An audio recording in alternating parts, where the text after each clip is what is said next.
on the sub-state get over being embarrassed by all of that. How many of you here are people that go to game lodges and are passionate about game reserves? And I've got one. Oh, okay. Know your audience, the first rule of speaking. The story that I'm going to tell you this evening is a little bit of background as to why I do that and how it came about. That of no volition of my own, I really didn't have much. I never ever wanted to be an environmental activist, but somehow the universe pushed me into that, and that's the story. How I come to give fireside chats is also something that I never ever set out to do. But a couple of years back, an organisation called the Young Presidents Association, which some of you might know of, it's an international organisation that caters for young presidents, for people who are presidents of very big companies under the age of 30 or something like that. They invited me to go out to Mashatu Game Reserve with them over a week or so and give them fireside chats around the campfire type thing. And it worked very well. And then the World Economic Forum came along down here at Durban. There was a crew that went up to Mashatu Game Reserve again, and they asked me to come and do the same thing, and that worked quite well. So I kept doing it and developing the routine a little bit, but it wasn't professional speaking, it was just off the cuff. And along the way I thought I really should start telling people why I do this. Didn't really have the courage. So I developed a speech, I've given it to a few friends, never in the professional setting, and I'm going to try it out on you this evening. If I burst into tears, it's because it's an emotional thing for me. But this is the story. Back in 1978, I was, and I'm not going to do it. Normally I would be sitting down with no socks and shoes and short pants and around a fire, and we'd all be sipping our cocktails and things. But I think I'll stand for this evening. I feel a little bit uncomfortable in that. This is not my normal community, as you can imagine. Bruce, you may definitely take your coat off, and you definitely may bring a chair and take a seat and bring your beer if you wish. No, I think I'll maybe, but as we go. Would you like a chair, Bruce? Sorry? Would you like a chair? I've got one hidden behind that thing here. I may get it later, but let me get launched into the thing and then we'll see how it goes. Back in 1978, I was a young PhD student and working in the Thule block on elephants. And in the first year that I was there, I lived in a tent, and it was really difficult because it was a bit hard. One of the game lodge owners had an old farmhouse that wasn't being used, so he said, look, in exchange for staying in the farmhouse, how about we do a deal? I'll call on you if I need any specialist guide along. I said, yeah, I'll find that. That seems to work for me. So we did the deal. One morning in 1978, I was stopped by one of the game drive vehicles. I was heading out to Monty Fur, the owner of Thule Lodge, would like to see me, won't you pop over there? It was on my way, so called in. Monty said to me, look, I've got a bit of an unusual situation here. I've got an elderly German couple that's toured all over Africa, and they say wherever they've been, they've heard lions roaring, but they've always been inside a camp or in a house, and they really like to be able to hear a lion roar while they're out relatively close to the lion. Do you think you could accommodate it? I said, well, you know, driving around a car, this was the middle of winter, driving around a car all night, you know, that's we're not going to do it, but you know, I do know the spot where there are a couple of lions been resident for a few days now. They're getting ready to hunt, so perhaps if we went out there and camped the night, you know, perhaps we'd be late. So Monty said, well, do you think, you know, it's not the sort of thing that you do if you're worried about your insurance. You have quite a lot of faith in people if you're going to go and sleep in the middle of a private line. So he said, I said, well, I'll need your top game scout, a guy by the name of Mongoose, who I'd worked with a little bit. And I said, if Mongoose is happy to work with me on this, we can keep your clients from being eaten, then I'm happy to do it. So I said, we'd better do it this evening though, because it's just pride that I know about, about to go off hunting and they'll disappear. So Monty got all of the bed rolls together for us, produced the 5-star meals that we needed for dinner and breakfast, and all of the drinks and the chairs to sit on around the campfire and thing. 4 o'clock that afternoon, I went and met the two clients. Mongoose and I got into the vehicle and off we headed to this little camp spot that I'd selected. Now, I thought carefully during the day about how to keep these people alive, and I chose a spot that was in the bend of a fairly deep river. I don't know how many of you have actually been on the big rivers in Africa, the Limpopo and the Zambezi. They're wonderful, wonderful places. You must not miss out ever going. They are top of your bucket list. Go there. But this bend it was on a tributary into the Limpopo, a lovely, lovely little river. It had fairly steep banks on the side and was open at one end, and the lions were on the other side of the river, so I knew that we'd have a little bit of a trick if I'd hear them coming through the water. So that was step one for protection. We settled down got the camp going, made a nice fire, and as the sun started going down, we were sitting around drinking our evening sundowners, and the first of the guinea fowl flocks came in, cackling like mad, quite big flocks.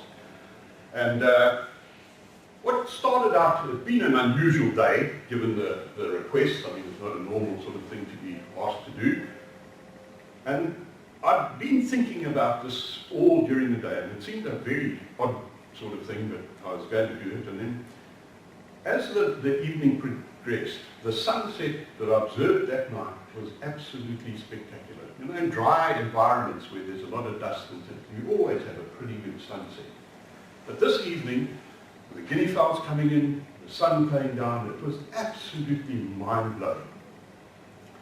We were sitting drinking. A few jackals started up in the distance, crying here and there. Sounds of the night that kind of waned, and it was a pretty dark evening to start with. And being a dry evening as well, the stars came out, and again, like the sunset, absolutely stunning, like diamonds that I've never seen before. I thought, gee, you know, this is an odd evening where everything is just so spectacular.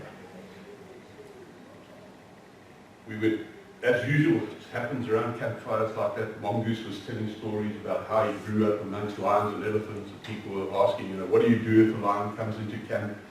All of the usual campfire stories that we're doing. And then what we came for started, 100 meters away. The first of the lions got going, but at full volume in this cold air. And he let us have it. Of course, our clients were absolutely blown away. We thought, gee, that was a lucky call. And just as the first lion started getting a bit tired, a second one, 50 meters away. No, he let the camp vibrate. And we could hear the ground was shaking. It was going so fast. As he settled down one little bit further away, then one little bit further away, until we had 5 lions that were giving us this concert this evening. Just non-stop. In between it all, a couple of hyenas started up. We had the jackals, the hyenas, the lions, all going berserk in this evening in an orchestra like you've never heard in your life before. I've never heard anything like it, never since. Mongoose has never heard anything like it. The 2 clients thought we were just, you know, this was stuff that we did every day. And those lions roared for about an hour and a half. We sat there. It was so deafening and so awe-inspiring that we couldn't actually talk to each other. We just sat really with open mouths, and on they went. Then eventually, after about an hour and a half, we noticed a nearly full moon coming up over the horizon. The stars started fading a little bit, and the lions started moving off to go and do what they do at night. You heard the odd zebra whinnying in the distance. And so the sounds of the night were quieting down. The little owl, the little Scotch owl in the tree above us, tweeting. Eventually a few other owls started calling. And we went on with the story, having experienced this orchestra. Are you watching the time for me by any chance? We are good for time. Okay. We've got extra time tonight. Yeah. So relax and tell a story. Been watching it till about 1 o'clock today. Actually, don't worry about it, because we're absolutely on time. Okay, just give me 5 minutes if you. So, as the moon came up, again, this air that night was just so crystal clear. It was like champagne. People talk about a champagne there. The moon itself turned this almost full moon, turned the night into daylight. Things quieted down, and the stories went on. We had this wonderful evening until the whole emotional thing took us over, and we decided it was time to hit the sack. Now, remember, we were actually sleeping on the ground in the middle of the private lines out. So we arranged the camp with our two clients close to the fire, mongoose a little bit further away, the chairs all around the edge of them, the food boxes arranged so that they'd fall over easily if anything bumped it. And then, because if something goes wrong, you don't want to be the person in the light trying to see what's going on in the dark. I went about 20 meters away, next to a tree with a fairly big trunk. I had the rifle and the torch and all the rest of it. And I had a blanket over me, one on the ground, and lay down to kind of rest, no pillow, hands behind the head. I was kind of doing guard duty and gradually dozed off a little bit, just lying there. Then it must have been around, started getting a little bit chilly, winter, around 3 in the morning. I had this sense that there was something close to me. And the vision that is imprinted on my head, I will never ever forget it. I've replayed it probably thousands of times by now. And it takes much, much longer to tell than the way that I thought it. Because as I looked up, my very first impression was that moonlight filtering through the leaves is absolutely spectacular. Never seen light like that in my life. It was beautiful. And I said, then that elephant is the most beautiful thing I've ever seen in my life. It has to be the most beautiful elephant on the world. It was a male elephant. Monster guy. 7 tons. The biggest elephant I've ever seen in my life. But that's what, like Leonardo da Vinci had drawn it. Every bit of him was in proportion, following the golden rule. He just looked spectacular. Long eyelashes, big brown eye looking down at me. What had woken me was he'd moved the blanket on my chest. So he was right over me. And tusks, some elephants have long, big tusks. This guy had tusks that were like this, and huge. And there he stood, just stood looking down at me. And as I woke up, he breathed out. Now, I don't know how many of you figured how much air the elephant has. They have a lot of air in their lungs. And in a cold winter's morning, this warm, scented breath just came over me, over my face. And I thought, gee, man, you can stand here all night. Great. Fantastic feeling. This beautiful smelling breath that just sort of filtered all over me. And I lay there looking at the guy, looked down at me, eventually turned around, ambled off, came up on my elbow, and I watched him go off into the night. Now, there's nobody so tough that with 7 tons standing over you, your lizard brain doesn't react by pumping adrenaline into you. So sleep now was no longer an option for the rest of the night. The adrenaline was pumping, so again I just put my hands behind my back and lay there and thinking. And started to hear these voices in the night. The little Scots owl was still going in the tree. He'd been joined by 2 eagle owls duetting. I could hear the water. I don't know whether it was the effect of the adrenaline or what it was, but I could hear sounds around me very, very clearly. The sound of the river running through the gravel on the gravel bed. 2 eland. I remember eland when they walk, click their heels as they go along. I listened to these 2 eland walking down the bank of the river for a while.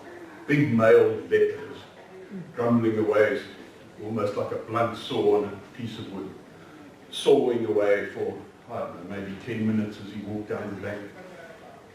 Heard a herd of elephants squealing, and then wading through the river. You could hear the splash, splash, splash of their feet. The odd zebra, as they were recovering from having been part of dinner that evening, kudu barked in the night. insects all around me, and I lay there and listened to all of this, and as I lay, the thought came into my head, you know, if you were asked to design paradise from scratch, you couldn't actually get better than this. This is what it would look like. Now, into my head came the idea that there was a steward for this place, and that was me. I was the one person on earth who knew every square centimetre of that area back in 1978. There was nobody else on earth who walked over that. My front garden stretched for a 100-kilometre radius around my house, and I knew every square inch of it. I'd flown over it in aeroplanes, I'd walked, driven on Land Rovers. And I thought to myself, you know, if anyone is going to protect this and make sure that it stays there forever, you're going to have to be the guy to do it. And I lay there and thought those thoughts and thought, well, what am I going to do when my PhD's done and all that sort of thing. Eventually I heard the first of the francolins starting on those big African rivers that you hear this chirp, chirp, chirp in the morning. 5 species of francolin. You don't need an alarm clock there. Sun started coming up, and then the dawn chorus hit as the francolins started. Even more spectacular than the lights, this deafening dawn chorus. It's something like 120 different bird species all going. 5 minutes, and it was all over. Time to get up, bring our guests coffee, and the end of the night. Well, by the time I got them back to their camp, it was 10 o'clock in the morning, and I was back. I was driving a motorbike in those days, back on my motorbike. I went straight back to the site, and I said, I have to see that elephant again.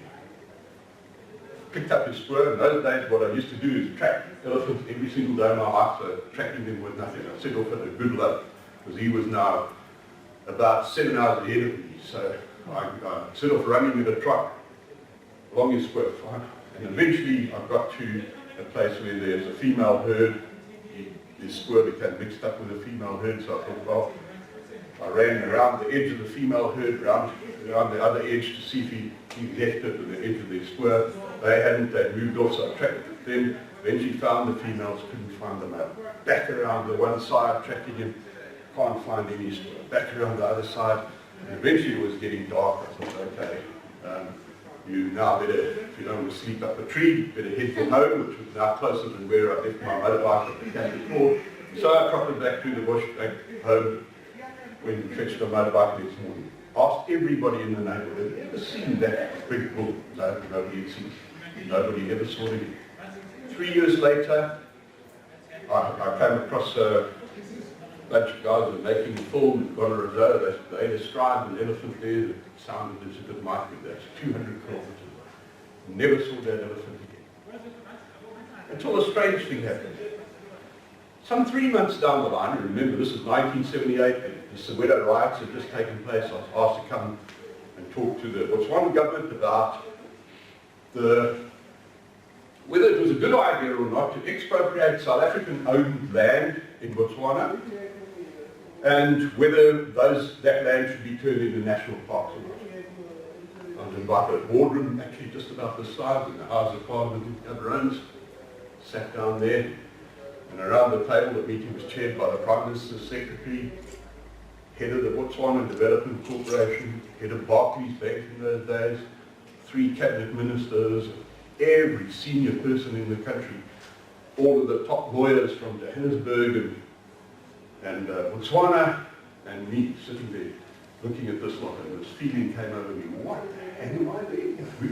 Who thought that I could say anything about expropriating land? What do I know about the law and all that sort of thing? Well, just keep quiet, but you're going to make a complete fool of yourself. So I sat very quietly until just at the end of the meeting, the chairman turned to me and said, Bruce, notice you've been sitting very quietly here, paying careful attention to everyone, but I'm not going to let you go away without having heard what you have to say about this. We're invited all this way, please would you tell us what you have to say. And in that instant,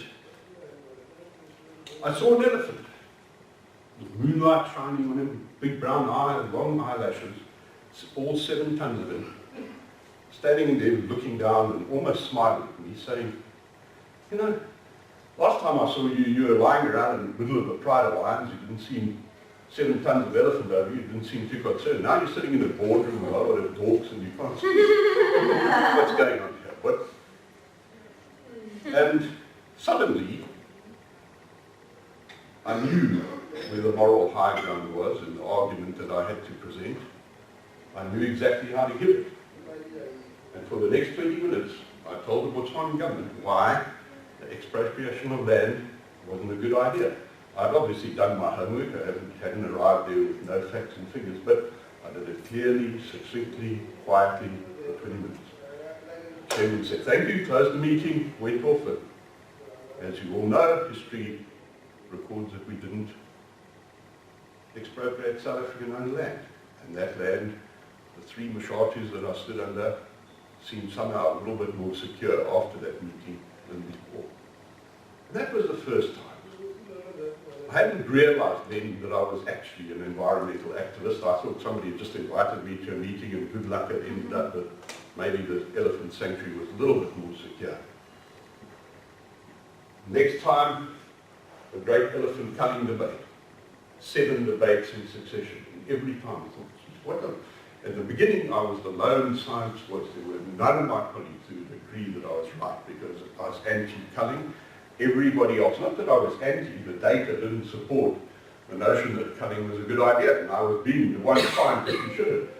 Eventually, I persuaded a few of my colleagues, but in those early days, I remember in Nelspruit standing up, and in the Kruger National Park at Birkendahl was the first meeting, all of the senior guys there, same story. I stood up, and guess what popped into my head? The image of an elephant. Now when you've got 7 tons standing at your back, it's very hard not to be confident. And you know that you're speaking on behalf of that thing, that beautiful creature that actually became such a part of me. And every time I went and gave a presentation, all I had to do was think of that elephant, and my mind cleared, birth went away, and I knew what I've always termed as where the moral high ground lay. How to grab that ground and persuade people that this was the right track to take. Now, I'm a scientist. I don't believe in animal spirits or shamanism, those kinds of things. So I kept all of this a big secret.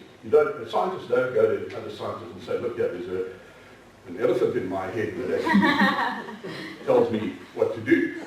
I've got this little friend, or big friend, whatever you like. So I kept it quiet. But it was something that even unconsciously drives me. There's that image of me lying in the field, listening to those voices in the night, which says, there are things on this planet that are worth looking after.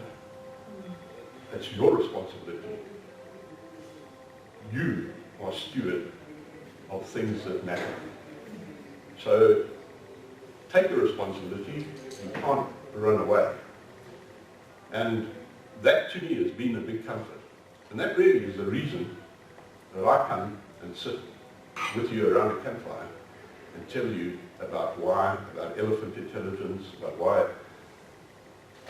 animals in general are important, about the ecology, and why you need to know about it, why you need to know about it for yourself, for your family, for your business, and for the world in general. There's nothing great about me. I'm just forced to do it by 7 tons of absolute beauty. I wish that I could show him to you, because he's the most spectacular thing that I've ever seen in my life.